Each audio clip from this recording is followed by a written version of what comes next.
Esse assunto é um assunto muito importante, porque o museu tem que ser entendido como algo que precisa ter uma vida, né? E precisa ter uma direção administrativa que compreenda a importância do prédio e a importância das atividades dentro do prédio. Como ele é um museu de antropologia, ele não é um local para se ter galerias permanentes de exposição de quadros, nada disso. Ele é voltado para a pesquisa, para a análise, e nisso realmente requer pessoal técnico. Eu sei que faz parte da equipe do museu o Wagner Bornal, que é um arqueólogo. Ele já desenvolveu muito trabalho, e esse trabalho todo é decorrente do próprio museu. Embora ele aconteça fora do museu, ele é um trabalho que é derivado do próprio espírito do museu. Mesmo quando fui prefeito, nós tivemos oportunidade várias vezes de ter o Wagner trabalhando e levantando essas informações. As peças arqueológicas, o espaço do museu é local ideal para exibição periódica, não eterna, mas periódica, com a mudança, com a troca, inclusive, das peças, para que o público possa estar sempre encontrando coisa nova para ver e para acrescentar no seu conhecimento. Essa parte arqueológica, ela está dentro do espírito do museu. E ela é dirigida, hoje ainda, pelo Wagner, que hoje está passando para uma função meio administrativa, e eu até já tenho a oportunidade de dizer para ele: Wagner, você fez esse trabalho muito importante na parte arqueológica, mas eu sei que ele tem pessoas subordinadas a ele também com esse espírito e com os entendimentos arqueológicos, e esse trabalho continua sob a orientação dele. Embora ele não esteja diretamente atuando, ele como manuseando peças, etc., ele tem a orientação do Wagner, que é uma pessoa excelente e que já encontrou alguns sítios arqueológicos em Jacareí. Mesmo na última administração, eu tive a oportunidade de, com ele, estarmos lá numa encosta da represa de Santa Branca, onde ele encontrou, por indicação de um pescador, ele encontrou muitas peças e encontrou urnas. Eu tive, inclusive, tenho até fotos desse momento de estar tirando essas urnas de um povo indígena que ocupou o vale até, se não estou sendo cientificamente errado, um pouco anterior aos Tupis-Guaranis. E era um povo indígena que não era praticamente da nossa região, mas, se não me engano, mais da região de Goiás. Fugiu agora completamente o nome, mas eu tenho isso em casa registrado. Então, quando eu criei o museu, ou quando nós criamos o museu, fica melhor, eu tive uma preocupação. Falei, o museu não pode ficar ligado diretamente à prefeitura, porque aí nós teríamos muitos envolvimentos políticos. Foi daí que, então, eu estudei e nós criamos a Fundação Cultural. Ela surgiu exatamente depois do museu, para amparar o museu. Como era seria uma parte técnica para cuidar da parte cultural da cidade. Tanto que a Prefeitura de Jacareí não tem secretaria de cultura. Toda a parte cultural é desenvolvida pela Fundação Cultural. Como fundação, ela tem assim mais, embora os cargos principais são políticos, né, vamos dizer assim, são indicações do prefeito, ela tem um corpo permanente e, até certo ponto, guarda uma distância da parte direta da prefeitura. Foi essa a minha preocupação. Tanto que a Fundação Cultural é que faz a manutenção do museu e faz, inclusive, toda a parte de pesquisa ligada à Fundação Cultural, não diretamente ao prefeito. Essa minha ideia de criar a fundação foi justamente para dar apoio mais técnico ao museu, para afastar o quanto possível a parte política. Tanto que não há envolvimento da fundação, exceto, assim, vamos dizer, o cargo do presidente, que logicamente é um cargo que é político, né, indicação do prefeito, não poderia ser diferente, mas todos os outros cargos são cargos que têm a conotação mais técnica do que qualquer objetivo político. Mas é muito importante que se tenha conhecimentos técnicos. Não tem como uma pessoa que não tenha conhecimento técnico administrar um museu. Pelo menos eu vejo assim. A pessoa tem que ter características, tem que ter conhecimento, para poder entender como fazer, o que fazer. Senão vira realmente um local só de exposições. É o meu ponto de vista. Que é a situação atual do museu, de exposições. Nós viemos aqui e vimos exposições.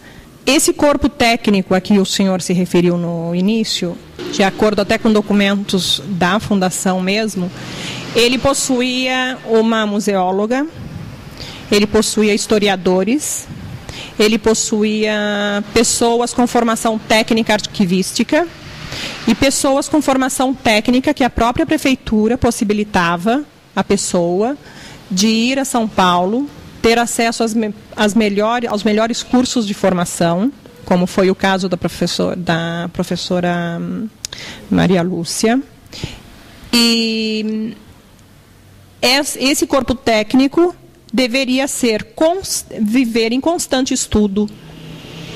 Existem documentos da Fundação que mostram essas pessoas que iam a São Paulo e que faziam as escolas, os cursos, em função de criar dentro do museu esse corpo técnico que trabalhasse com as pesquisas antropológicas, históricas e depois arqueológicas também, que inicialmente poderiam estar incluídas nas atividades de pesquisa do Museu de Antropologia.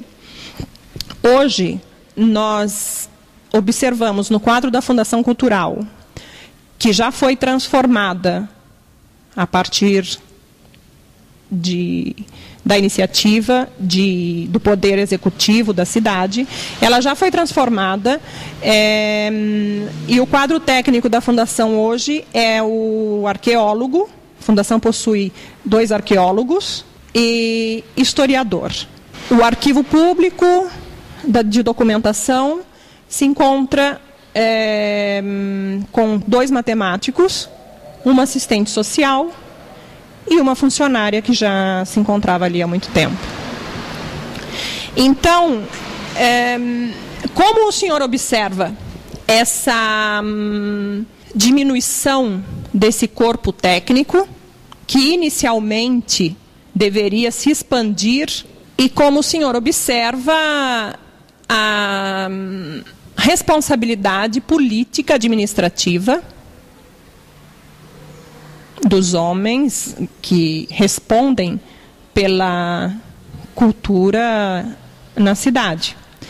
E essa pergunta eu lhe faço porque, além de professor, o senhor é historiador, já foi prefeito várias vezes, 2 vezes, e é o homem, o cidadão jacariense que, nas minhas pesquisas, está sendo sempre apontado como o homem de maior cultura política que a cidade já teve.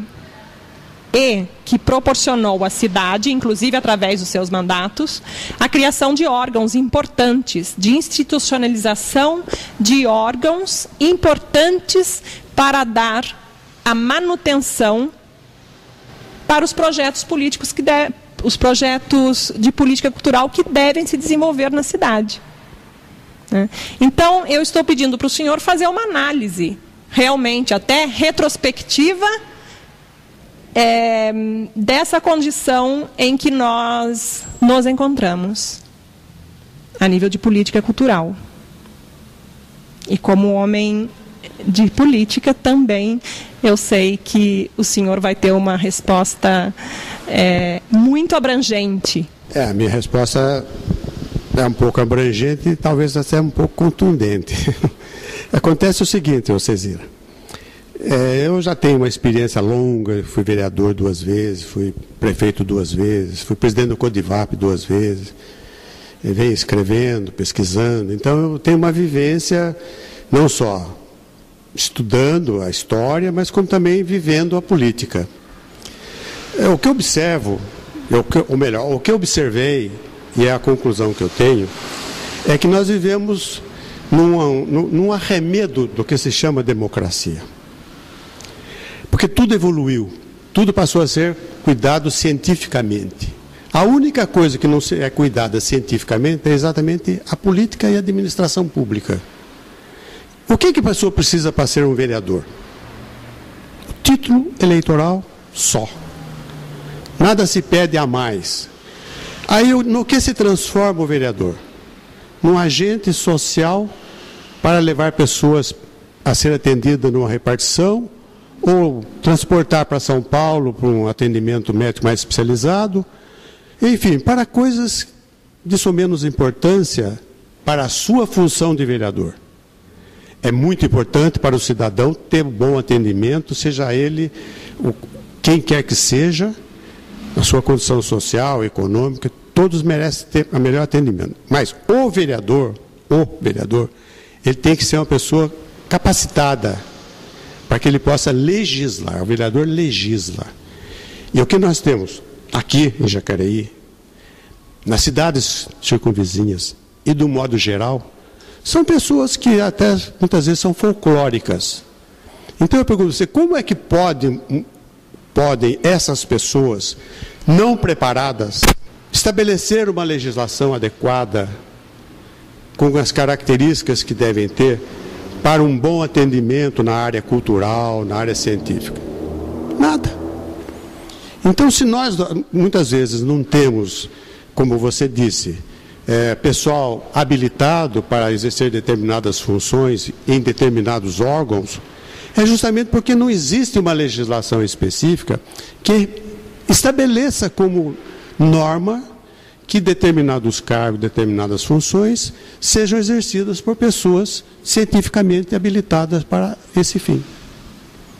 Então, os cargos são preenchidos, na maioria das vezes, por pessoas políticas bem intencionadas, não nego, mas que a boa intenção, enfim, não é tudo, ou não é o essencial. A pessoa pode ter boa intenção, mas não tem conhecimento técnico para que possa fazer uma lei que estabeleça que para gerir determinados órgãos públicos tem que ser pessoas realmente habilitadas para aquele fim. Então nós vivemos o que nós chamamos de democracia, que para mim é um arremedo de democracia, não é científica, ela é no sabor do vento, está ventando do lado leste-oeste, as folhas viram todas para aquele lado. Muda o vento, mudam as folhas. E as coisas continuam dessa forma. Essa é a observação que eu faço, que lamento que as coisas sejam assim, e que não é só aqui. Você pode observar. Em todos os lugares acontece normalmente dessa forma. Então o que está errado é exatamente a base de tudo. Qualquer um pode ocupar qualquer cargo. E que isso não deveria ser dessa forma.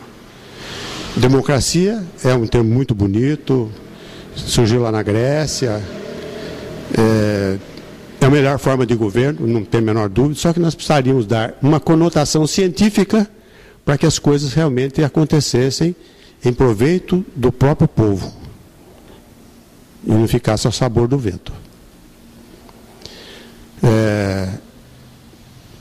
Se você exige que para exercer determinadas funções a pessoa tenha uma determinada formação técnica, é lógico que nós passaremos a valorizar a educação e o ensino. No momento que para chegar aos mais altos cargos da nação, nada se peça, por que o cidadão vai ficar gastando o seu fosfato, enclausurado numa sala, lendo, estudando e se dedicando a alguma coisa, quando ele podia estar na rua passeando, tomando um chopp, se não há a valorização da educação, não há a valorização da formação científica.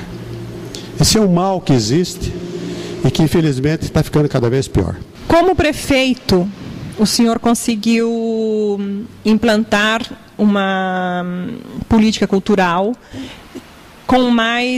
que fosse mais efetiva, né? Uma política cultural ligada a órgãos que garantissem a efetivação da preservação de bens patrimoniais da população, né?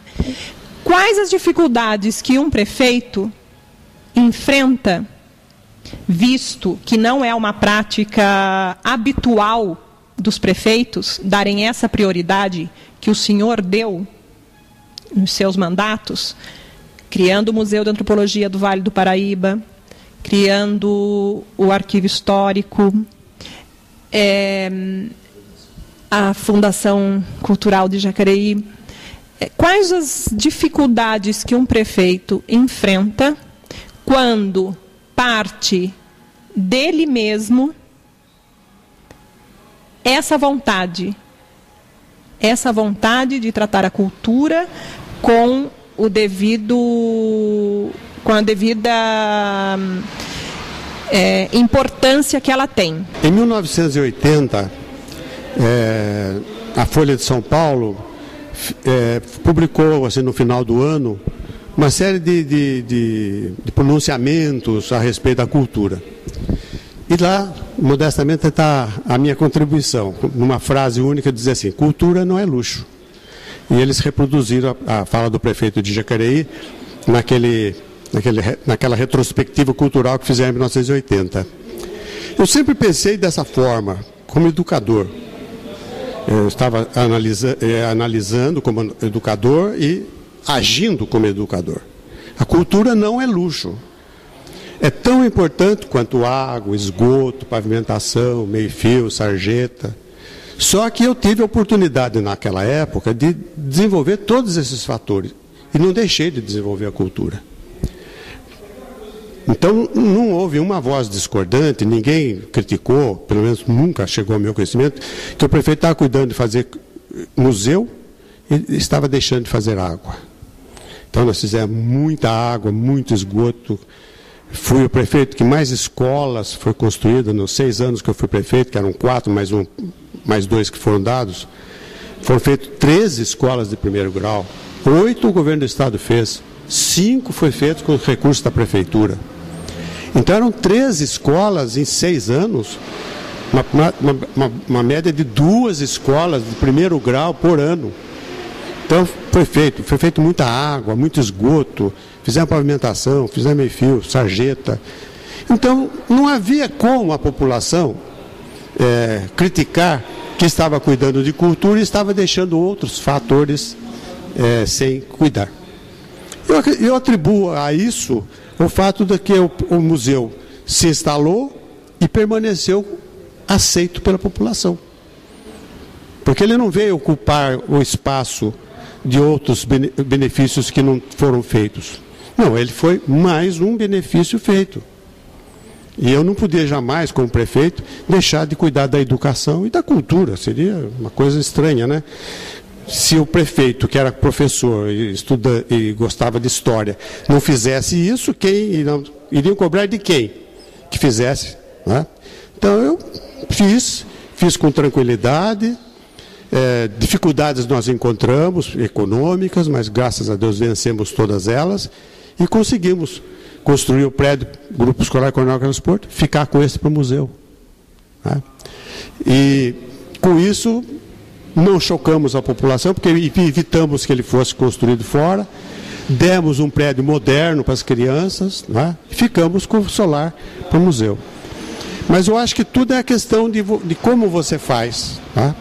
Você tem que ter aquela sensibilidade de fazer as coisas não atropeladas, o melhor possível, não se descuidando das outras setores que também são fundamentais. Você não vai fazer uma coisa importante e esquecer da saúde, né? Eu sabia que havia uma mortalidade infantil muito grande, faleciam 114 crianças até 1 ano de idade. O nosso índice era, em 1977, morriam 114 crianças em cada 1000. Era igual ao Nordeste do nosso país. A taxa era igual. Aí nós tivemos que fazer muita água, muito esgoto. Acabamos com as bicas, com informação que as bicas estavam contaminadas. Construímos 6 unidades de saúde, as primeiras unidades de saúde, fizemos. Então não esquecemos nenhum setor importante da vida do ser humano para fazer o museu. Ao contrário, fizemos ao mesmo tempo. Tanto que ele foi aceito pela população.